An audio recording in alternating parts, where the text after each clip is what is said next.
자, 여러분 안녕하세요. 타이니 보트 피싱입니다. 제가 언젠가부터 이 입문하는 보트의 사이즈가 점점 커지는 것을 느낄 수가 있었습니다.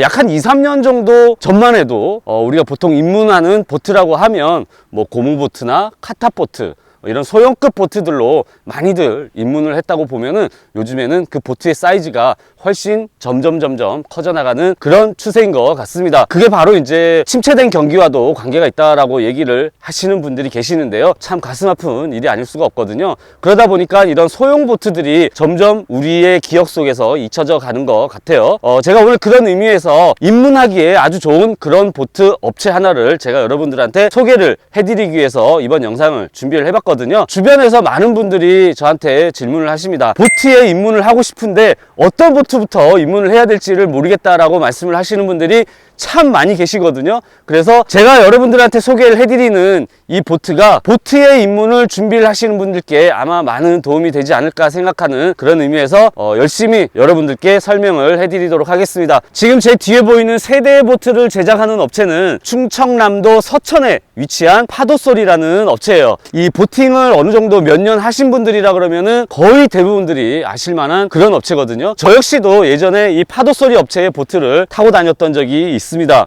먼저 제 오른쪽에 보이는 모델이 SW395라는 아주 기본적인 모델이에요. 모델명에 나와 있는 SW라고 하면 사운드 오브 웨이브라는 그런 명칭이죠. 파도솔이라는 그런 의미고요. 자, 그러면 첫 번째 보이는 395 아주 기본형 모델부터 설명을 한번 드려보도록 하겠습니다. SW395 기본형 모델 같은 경우에는요, 모델명에서 말해주듯이 전장은 3m95라는 그런 전장을 가지고 있습니다. 그리고 이제 외폭이죠. 외폭 같은 경우에는 1550mm거든요. 길이에 비해서는 그리 작지 않은 그런 외폭을 가지고 있다고 보시면 되고요. 기본형 모델인 만큼 금액도 저렴하고 3명, 많게는 4명 정도까지 쭈꾸미 시즌이나 이럴 때는 충분히 이용할 수 있는 그런 보트라고 생각을 합니다. 지금은 옵션이나 이런 것들이 모두 빠져있는 아주 기본형 모델인데 자, 옵션으로는 양쪽으로 이렇게 이제 튜브가 붙게 되어 있고요. 그 다음에 또 스댄 핸드레일 난간을 또 붙일 수도 있고요. 선회기가 장착이 되어 있는데요. 지금은 도하츠 18마력의 선회기가 달려 있거든요. 그런데 적정 마력으로 본다 그러면은 최소 9.9마력, 9.8, 9.9마력에서부터 최고 30마력 정도까지는 장착이 가능한 그런 보트가 되겠습니다. 자, 그리고 395 모델의 기본형 같은 경우에는 무게가 약 한 140kg 정도가 나가는데 카탑을 할 수 있을까라는 의문은 버리시는 게 좋을 것 같아요. 트럭에다가 올려가지고 딩기를 이용을 해서 또 활용하시는 분들도 꽤 많이 계신다고 하거든요. 굉장히 번잡한 슬로프들이 많이 있잖아요. 그런 경우에 가까운 한적한 곳에서 트레일러에서 내린 다음에 1명 내지 2명 정도가 이렇게 끌고 혼자 굉장히 컴팩트하게 끌고 다닐 수 있는 그런 사이즈의 보트가 되겠습니다. 무게가 2명 정도 운영하기에 가장 좋은 것 같고요. 또는 3명, 많게는 4명까지도 근해에서 낚시하기에는 괜찮은 보트라고 생각을 합니다. 제가 알고 있던 파도소리 395보다 조금은 진화되어 있는 부분들이 좀 있더라고요. 한번 보겠습니다. 올라가 볼게요.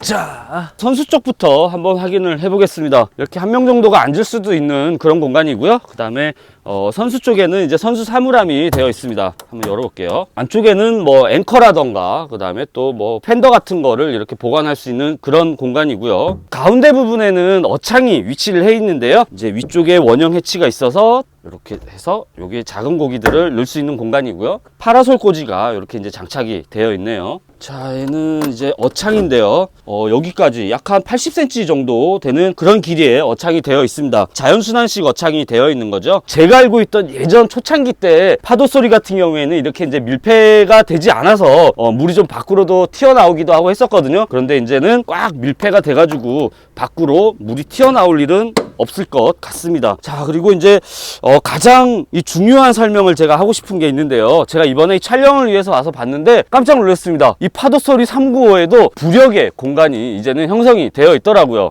예전 초창기 때 모델은 이렇게 이제 평탄화가 되어 있지 않아가지고 걸어 다닐 때 막 발을 이렇게 삐뚝삐뚝하게 이렇게 걸어 다니기도 했었거든요. 그런데 이 공간이 바닥이 전체가 이제는 밀폐 공간이 돼가지고 부력의 공간이 있고요. 그리고 이 안에서도 또 부력을 나눠 놓으셨다고 하더라고요. 지금 어창 창을 기준으로 양쪽으로 또 격벽을 이렇게 구성을 해가지고 전체 부력에다가 또 가운데에 밀폐 부력이 또 생긴 거죠. 자, 그리고 이제 뒤쪽으로 보자면 뒤쪽에는 이렇게 이제 사물함을 또 구성을 해 놓으셨거든요. 이쪽도 역시나 마찬가지로 어느 정도 밀폐가 될 수 있게끔 내부로 물이 유입이 되지 않게끔 이렇게 이제 패킹 작업을 다 해 놓으셨어요.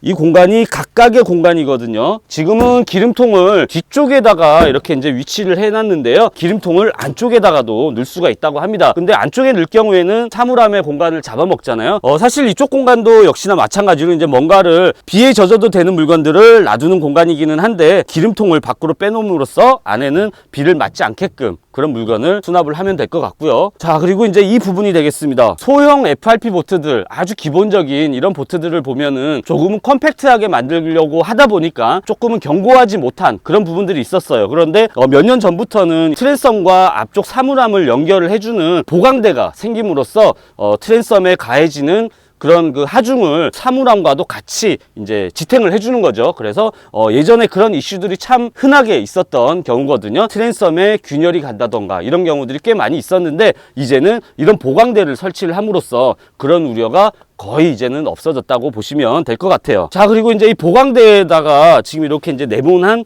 그릇 형태가 됐거든요. 그래서 물이 빠질 수 있는 배수구도 만들어 놨고요. 그리고 우리 낚시하다 보면 채비나 봉돌 같은 거 이렇게 막 어딘가에 굴러다니게 되는데 위에다가 올려놓으면 되게 좋다라는 그런 생각이 듭니다. SW395 모델들은요, 갑판에 떨어지는 물들은 가운데 사물함 앞쪽에 보이는 이 배수로를 통해 가지고 뒤쪽으로 모이게 됩니다. 지금 이 부분에는 이제 턱이 있거든요. 그래서 턱 아래쪽으로 물이 이제 모이게 되는데요. 여기에다가 빌지 펌프라던가 또는 빌지 펌프를 사용을 안 하시는 분들은 바가지 같은 거를 이용을 해갖고 물을 밖으로 퍼내기도 한다고 합니다. 딩기를 사용을 할 수 있는 그런 보트다 보니까 선수를 땅바닥에다가 이렇게 이제 놀 일들이 꽤 많이 있잖아요. 요즘에는 이렇게 이제 킬가드를 기본적으로 장착을 해서 선체를 다 출고를 하신다고 합니다. 그래서 선수 부분에 데미지가 가지 않게끔 그런 부분들의 변화가 보입니다. 지금 영상에 보고 계시는 이 선체의 기본 선체 가격은 330만 원이 되겠습니다. 양쪽에 보조 튜브가 장착이 될 수가 있고요. 뭐 그 외에 또 스댄 핸드레일 난간 이런 것도 이제 옵션으로 추가도 하실 수가 있는 그런 제품이 되겠고요. 자, 그러면 이제 기본형 모델은 설명이 끝난 것 같고요. 여러분들은 지금 타이니 보트피싱을 시청하고 계십니다. 이제 395 모델의 핸들식을 제가 한번 설명을 드릴 건데요. 조금 전에 보셨던 게 기본형이었다면 얘는 고급형이라고도 할 수가 있을 것 같아요. 자, 제가 지금 고급형 모델에 올라왔습니다. 기본형에서부터 비교를 하시면 되는데요. 튜브가 장착이 되어 있습니다. 350파이의 규격이고요. 올 보강을 해놨습니다. 그래서 뭐 방파제라던가 또 아니면 뭐 계류를 할 때나 이럴 때 옆에 부딪혀도 크게 데미지가 없는 그런 튜브가 되겠고요. 이제 옵션으로 핸드레일 난간을 장착하시는 분들도 많이 계시는데 낚시를 조금 더 원활하게 하기 위해서 핸드레일을 장착을 하지 않는 경우도 꽤 많이 있다고 하거든요. 선장석, 그 다음에 동반자가 앉을 수 있는 의자도 하나 달아 놓으셨습니다. 의자가 굉장히 고급스럽게 생겼죠. 굉장히 푹신푹신하고 편합니다. 보통 이 정도 되면은 2명 내지 3명 정도는 출조하는데 별 무리가 없고요. 또 보조 튜브가 장착이 되어 있기 때문에 롤링도 굉장히 많이 커버가 되겠죠. 이 선체는 아까 기본형과 동일합니다. 그래서 바닥면에는 밀폐 부력의 공간이 있고요. 양쪽으로도 또 이렇게 부력이 있는 튜브가 있어서 정말 든든하게 낚시할 수 있는 그런 보트 같습니다. 핸들 케이블과 기어 케이블을 밖으로 노출을 일부러 하신 이유도 바닥면이 밀폐 부력의 그런 공간을 가지고 있잖아요. 그러다 보니까 이렇게 이제 노출로 지나갈 수밖에 없었던 거죠. 자, 그리고 이게 지금 대표님 보트거든요. 이렇게 봉돌이 막 굴러다닙니다. 이런 식으로 수납을 할 수 있는 그런 공간으로 잘 활용이 되고 있네요. 도하츠 30마력의 선회기가 장착이 되어 있는데요. 보통 3명 정도 탑승을 하고 35에서 많게는 40km까지도 속도가 나와준다고 합니다. 그런 거 보면은 부족함이 없이 다닐 수가 있는 그런 보트라고 보시면 되겠죠. 자, 그리고 이제 바뀐 모습 하나가 예전에는 이 콘솔이 이 어창 위쪽에 대부분 위치를 많이 했었거든요. 그래서 선장이 이렇게 앉아서 운전을 많이 했었는데 이제는 앞쪽으로 이렇게 이동을 했습니다. 밸런스라던가 속도 면에서도 훨씬 유리한 거겠죠. 선수를 꾹 눌러주니까 요즘에는 대부분 이런 식으로 출고가 된다고 하고요.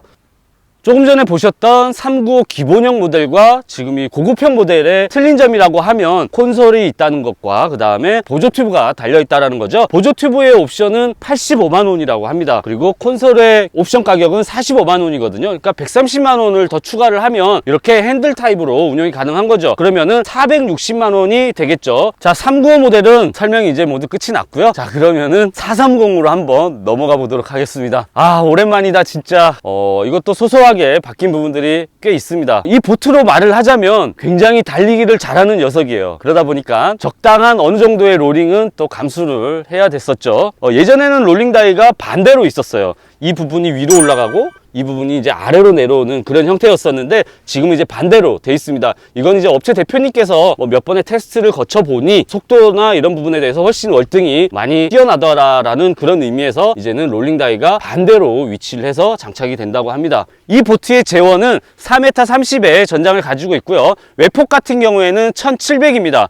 이 보트는 지금 옵션이 별도로 없다고 하거든요. 전자장비들을 제외한 이런 철물들은 모두 기본으로 장착이 돼서 나가는 겁니다. 뒤쪽에 있는 롤바를 포함을 하고요. 단 여기 보이는 롤링 다이만 옵션으로 원하시는 분들께는 장착을 해드린다고 하거든요. 지금 이 선체 같은 경우에는 60마력의 엔진이 장착이 되어 있는데요. 저 같은 경우에는 투사이클 50마력을 장착을 하고 다녔었습니다. 2명 정도 태우고 보통 뭐 속도 꽤 많이 나갔던 기억이 나요. 수치상으로는 기억이 안 나는데 부족함 없이 다녔습니다. 그리고 정말 파도를 잘 가르는 그런 보트였거든요. 적정 마력은 보통 50에서 60마력 정도 보시면 될 것 같고요. 그리고 뭐 최고 90마력 정도까지도 장착을 하고 다니시는 분들도 계신다고 해요. 지금 이제 60마력 정도를 달고도 대표님께서도 풀로 땡길 수가 없을 만큼 달리기를 굉장히 잘하는 그런 선체가 되겠습니다. 자, 앞으로 올라가 볼게요.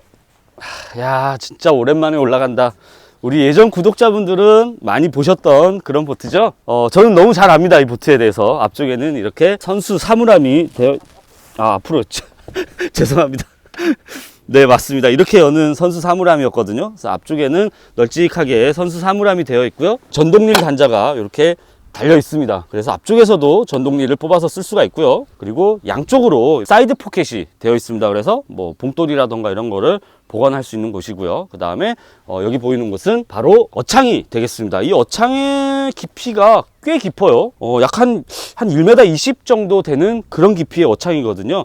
이 폭 같은 경우에는 약 한 60cm, 60cm 정도가 충분히 되는 폭이고요. 그 다음에 높이는 약 한 1m 20 정도가 돼요. 그리고 동승자들이 앉을 수 있는 의자가 앞쪽에 하나, 그 다음에 여기 가운데 하나, 그 다음에 또 의자가 뒤쪽에도 또 있어요. 자, 보시면 이렇게 이제 뒤쪽에도 의자가 있죠.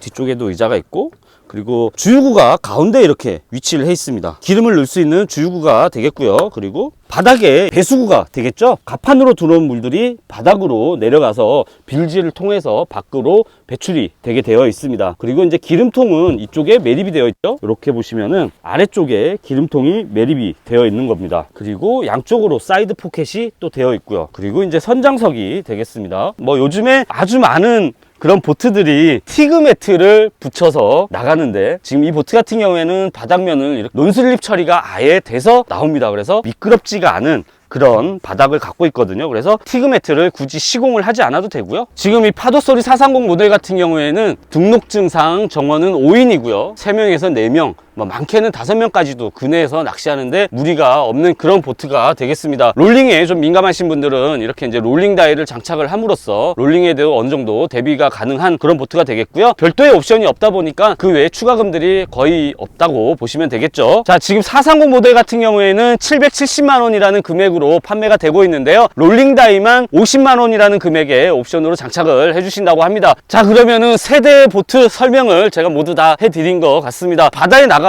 각각의 특징을 볼 수 있는 그런 요소들이 많이 있거든요. 그래서 바다로 나가가지고 힘들지만 세대를 모두 뛰어본 다음에 보트의 특성을 제가 설명을 좀 드리도록 하겠습니다. 같이 한번 가보시죠.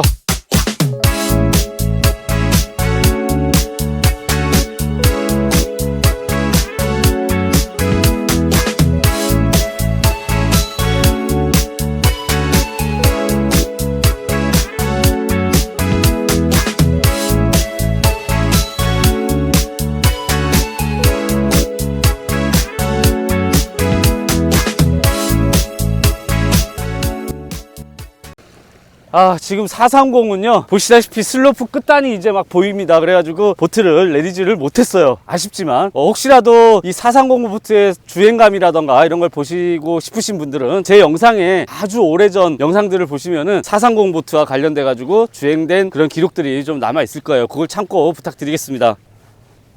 지금 이제 이 보트를 저희 업체 대표님과 그 다음에 또 이제 도움을 주시는 우리 과수원집 사장님께서 같이 두 분이 타시고 주행을 좀 이렇게 하는 모습을 제가 담아 드려봤습니다. 여러분들 보시다시피 이 보트는 운전자가 뒤쪽에 앉는 그런 구조로 되어 있잖아요. 그러다 보니까 고속 주행 시에는 앞쪽이 들리는 현상이 생깁니다. 그래서 부상활주가 굉장히 늦어질 수밖에 없죠. 그래서 보통 2명 정도가 운용을 하는 게 1명 할 때보다 훨씬 더 유리하고 또 속도도 훨씬 더 빨리 그렇게 난다고 보시면 됩니다. 그래서 이 보트는 튜브가 있는 타입과 없는 타입으로 구분을 제가 지어서 말씀을 드렸었잖아요.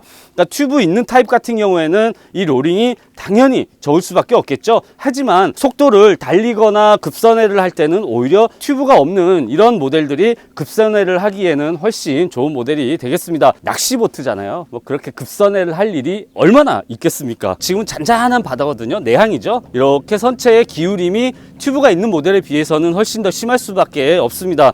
그래서 이런 것들이 불편하신 분들은 옆에다가 옵션으로 튜브를 이제 장착을 하게 되거든요. 이렇게 잔잔한 경우에도 뭔가 지탱하지 않으면은 조금은 불편함이 있을 수 있습니다. 넘어질 수도 있고 하기 때문에 저는 개인적으로 튜브가 있는 모델을 선호할 것 같아요.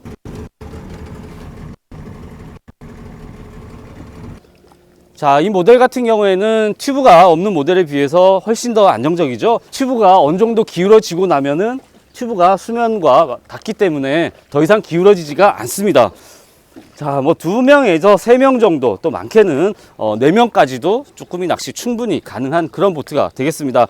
그리고 달리기에도 지금 30마력, 이 395라는 선체의 30마력 엔진은 결코 부족함이 없다고 보셔도 되겠고요. 제가 예전에 고무보트를 끌고 다니다가 핸들식으로 옮겨오면서 가장 부러웠던 점이 해결된 게 바로 보트 안에서 라면을 끓여 먹는 거였어요. 근데 지금 이 보트 같은 경우에는 라면뿐만이 아니고 뭐 요리도 해 먹을 수 있는 그런 공간을 가지고 있는 소형 FRP 보트가 되겠습니다. 콤비보트 비해서는 내부 공간이 훨씬 넓죠. 그리고 또 콤비보트가 갖고 있는 그런 튜브에 대한 장점을 역시나 이 보트도 가지고 있는 그런 보트가 됩니다. 제가 이 파도소리 SW395 그리고 SW430과 관련된 업체 정보는 제가 더보기란에다가 메모를 해드리겠습니다. 파도소리와 관련돼서 궁금하신 분들은 더보기란에 나와 있는 연락처로 연락을 드려가지고 문의해 보시면 좋을 것 같고요. 이번 주 영상은 여기까지입니다. 다음 주에도 또 좋은 모습으로 찾아뵙도록 하겠습니다. 감사합니다. 타이니 보트피싱 구독자라고 말씀을 하시면 아마 많은 혜택 주실 수도 있습니다.